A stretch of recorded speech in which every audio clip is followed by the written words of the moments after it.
baax a baax comme ni ma ko junjee léegi rek ci ndorteel bi ponk bu ñu njëkk waxtaanee mooy tukkib kii di le premier ministre Ousmane Sonko fële ca Burkina Faso mu nekk visite pour bu ñaari fan démb ak tey waaye it dina daal di assister lii di inauguration mausolée bu Thomas Sankara donc mu nekk rendez-vous bu am solo mu dem aussi jàkkaarloog kii di capitaine Ibrahima Traoré pour rek nu xool lan moo war dox diggante Sénégal ak Burkina Faso rawatina xeex bu ñu def jëmale ko rek ci mbirub terroriste alors Demba Thioune lan mooy doon sa jàngat bu njëkk ci boobu lay tukki. waaw xam nga ndeysaan le 15 octobre 1987 la ñu rey Thomas Sankara. alors mu nekkoon di def lu am solo ci réewam mu nekk di xeex loo xamante lu am doole la. parce que ñi mu doon xeex ñooñu c'est des pouvoirs impérialistes pour ne pas dire des puissances impérialistes. moom mu bëggoon sonner la rupture bëggoon séparer ak ñoom mais malheureusement projet boobu mu porté woon ñi nga xamante ne ñoom la doon xeexal ñooñu amuñu woon. maanaam bëgguñu woon loolu sotti. de sorte que képp ku ko jéem a def ci Afrique fexe nañ ba sàkkal la pexe maanaam dinañ contribuer ñu ray la. wala nga ñàkk nguur même su dee directement doo gis ñoom seen loxo waaye dañ koy jaaree ci sa morom sa concitoyen wala sa morom africain alors mu porter c'est ça le projet ba nga xamante ni. soo moytuwul soit di nga wàcc nguur wala ñu rey la donc Thomas Sankara c'est pas un blanc qui est descendu n'est-ce pas d'un avion wala ñëw xawma jël fan ñëw dóor ko ay bal mu faatu déedéet on a utilisé des noirs pour ne pas dire ñu ko jege sax pour trahir ko et loolu tout le monde a vu ce que ça a donné avec son procès l'histoire de Blaise Compaoré et manière bu mu quitté pouvoir bi et après tout gis nga il revient pour s'excuser demander pardon parce que xam na ne vraiment c'est lu fa def ça c'est un acte de lâcheté de tuer ou bien de faire tuer ou bien nga tëgg wala nga bokk ñu tëgg ci projet koo xamante ni moom lu mu doon woote dara bonu ci lu mu doon woote pour Burkina Faso dara mënu ci lu gën ci ñoom maanaam lu gën ci askan wi Burkina Faso loolu la doon def. maintenant lu mu doon def arrangé wul ñi nga xamante ni ñoom dañoo jàpp ne nguur da ngay nguuru képp ku mu arrangé wul d'accord lii Thomas Sankara doon def du la arrangé. parce que bu mu ñëwee ci at bu gàtt boobu nga xamante ni bu li mu jiite bëriwul waaye daa ñëw jàngal nit yi ne leen. man ci li ngeen nekkuma c'est-à-dire nekk ci président ngeen nekk ministre am ay villas yu dul jeex yu rëy. am ay oto yu dul jeex yu mag ngande d'accord bu doon jamono ji yaa ngi koy comparer ay V8 yi nii ak seen Land Cruiser yooyu. mu ne moom nekk ci loolu. nee na pour joxe exemple duñ nekk fii di servir du servir suñu bopp. mais on va servir le peuple donc nous sommes des serviteurs du peuple alors mu am benn politique de rationalisation. lu Sénégal lu bëri lu muy def moom lu bëri di Sénégal di def actuellement. Thomas Sankara bu mu toogee daf ko def parce que dafa def ne dañuy wàññi le train de vie de l'État. alors dañuy fexe ba yenn oto yi nga xamante ni ministre yi wala administration da ko am mu cher. léegi dootul amati léegi les grandes villas yu ñu doon jox ministres yi pour ñu loger dañ koy dindi ñu ne lii yëpp dañ koy wàññi ba pare def focus sur ce qu'on appelle la santé l'éducation construire beaucoup d'hôpitaux faire de sorte que tous les burkinabés fu ñu mën a nekk bu ñu feebaree au moins ñu am possibilité faju mu nekk ci logique boobu mu fexe ba def li ñuy tuddee les services sociaux de base mu commencé di ko yaatal alors ci wàllu école muy construire nee na école ni pour ñu jàngale ba pare wol leen ne yéen ki ngeen war a njëkk a gëm d'abord yéen la. c'est-à-dire si du tubaab bi du keneen li ngeen war a njëkk a gëm mooy d'abord à partir de votre culture da ngeen war a jàpp na yéen kenn gënul leen ci la leen inculper seen manière soline boobu noonu d'accord ba pare avec le coton burkinabé et cetera donc kooku suñ ko faatee en 1987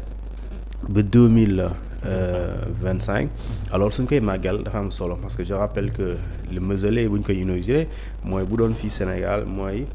bërëb la façon bu ñu la denc. après ñëw construire ko pour mu nekk loo xamante ni ku juddu démb sax suba bu màggee dinañ ko ne kii tëdd fii lii la defal réewam. voilà xabru merci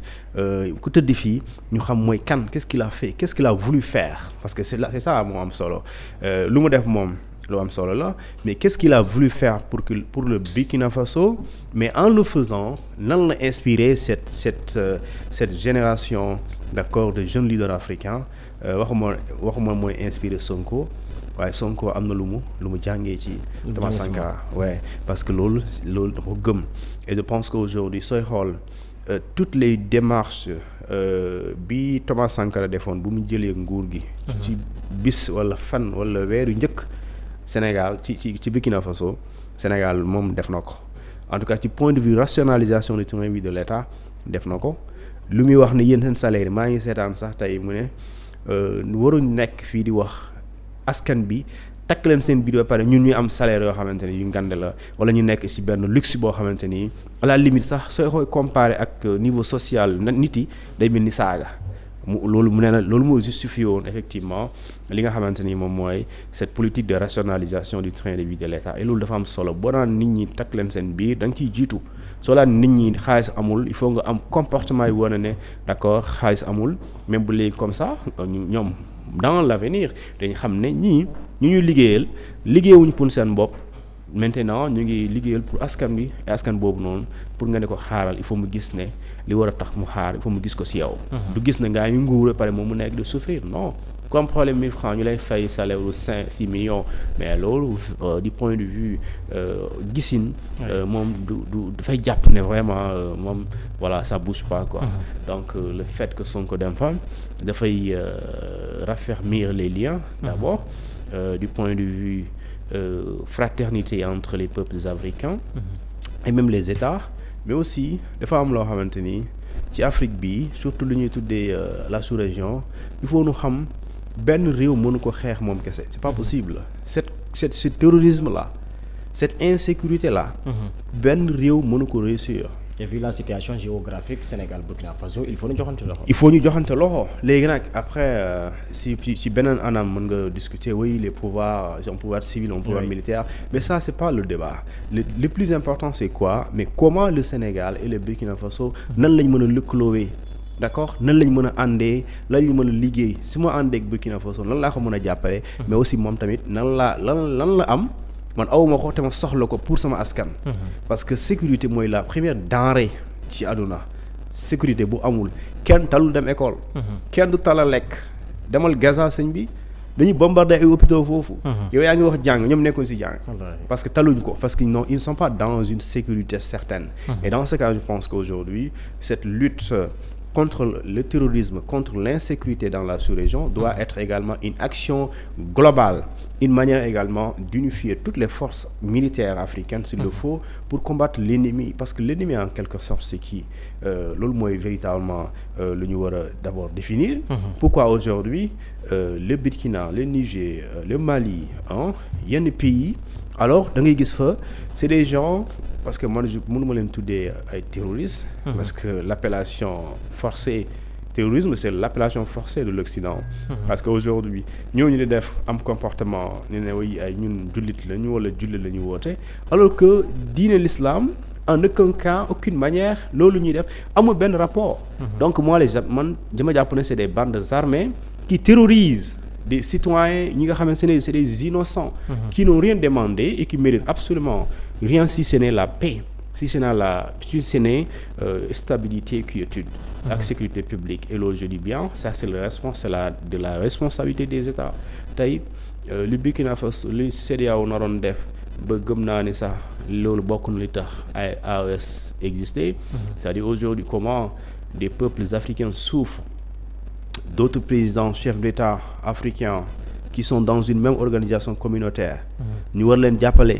te pacte CEDEAO bokk na ci li ñuy tuddee sécurité des populations ñooñu nekk ci fitna ay groupe individu taxaw fële di leen attaquer nga war leen jàppale léegi yow nga def topp ne yéen ñiy jiite nguur gi sax na ngeen fexe ba ngeen jógee fi sinon may nañ leen xaw ma 3 mois 6 mois moo tax gis nga ces militaires là di Assimi Goïta di aussi comment il s'appelle encore Tiani ak capitaine Traoré mais ñu woon leen fulla ñun d'accord da ngeen ñuy menacer suñ ko defulee di ngeen def réaction alors réagissez fu mujjee ñoo mujjee jënd glace d'accord jënd glace annuler seen affaire yooyu parce que nee na activer nañu suñu xawma lan militaire force militaire CEDEAO fan la force militaire CEDEAO mujjee fan la mujjee alors defuñ leen mise en demeure may nañ leen nangamu diiru at weer soo leen ñëwaatul dina leen sanctionner fu mujjee yaa ngi koy jéem a sanctionner mu ne la man sa léegi génn naa sa kër loo ci mën maintenant c'est AS là AS boobu dafay soxla d'accord lu ñu tuddee une alliance plus vaste parce que quand j'appelle une alliance plus vaste mooy nit ñi sëñ bi pour ñu nga mën a xeex ay noon ñoo xamante ne ñoom terroriser nit yi ñoo leen tax a jóg alors il faut mu am li ñu tuddee une combat global et là je dis bien ci sous-région bi bu ñu àndee xeex ko su boobaa da ngay gis ne du jafe bu dalee beneen réew mais boo gee seetaan way tant que c'est pas moi grawul si c'est des autres c'est ok mais bis dina ñëw tu risques aussi après les autres mun na nekk yow léegi balaa caa nga anticiper exactement alors Thioune dañuy àddu si beneen mbir muy kaaw ki nga xam ne nag moo di Mamadou Racine Sy moom it na koy tudd ci mbirub 125 milliards yi